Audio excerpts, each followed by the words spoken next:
या तुम्ही डिरेक्टली या तिथे. मी बुटीक मध्ये पोहोचतीच आहे. हो हो, रोहन आणि त्याची ताई पण येते तिथे. ओके, या विद या. आदिरा बाळा कुठे जातेस? अगं त्या डिझायनरने 1-2 बुटीक सिलेक्ट केले, सो तिथे जरा जाऊन ये. अंशुमन आदिरा बुटिक्स मध्ये जाते. हा मग जाऊ दे ना. एक मिनिट. अरे एकटी जाते, तू जा तिच्या बरोबर. मी हिच्यासोबत शॉपिंगला? नो वे मॉम. अरे आदिरा आता तुझं लग्न ठरलंय, काही दिवसात साखरपुडा आहे. असं एकटीने जाणं बरं दिसतं का?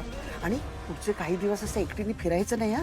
ते लोक काय म्हणतील, कपड्याच्या खरेदीला नवरी मुलगी एकटी आली, बरं दिसतं का ते? चिल मॉम, त्यांच्याकडून सुद्धा रोहन आणि रोहनची ताई 2 जणच येते. हो ना.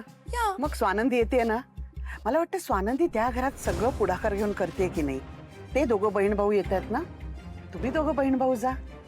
Okay fine. मी काम करते, मी पिंट्या दादाला कॉल करते, त्याला घेऊन जा. पिंट्या दादा कशाला? अगं समर एकटा काय काय करणार, कुठे कुठे बघणार? त्याला बाकीची कामं नाही आहेत का? हा. आणि हा अंशुमन, समरने सांगितलं सगळी बिल पेमेंट तू करायची. तिला हवं ते घे, त्या लोकांना पण काय हवं ते घे. काय okay? Okay fine, all right. पण एकच अट आहे, तिथे माझं डोकं नाही खायचं. ओके? हे मी पण तुला म्हणू शकतो. ओके हे बघ मी आता इथे तुम्ही दोघं माझं डोकं खाऊ नका, शांत व्हा.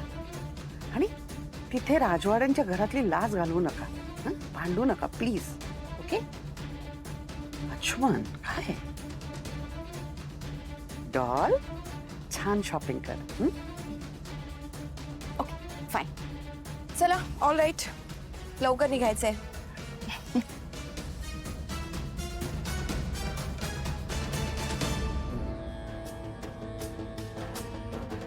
लक्षात आहे ना काय करायचंय?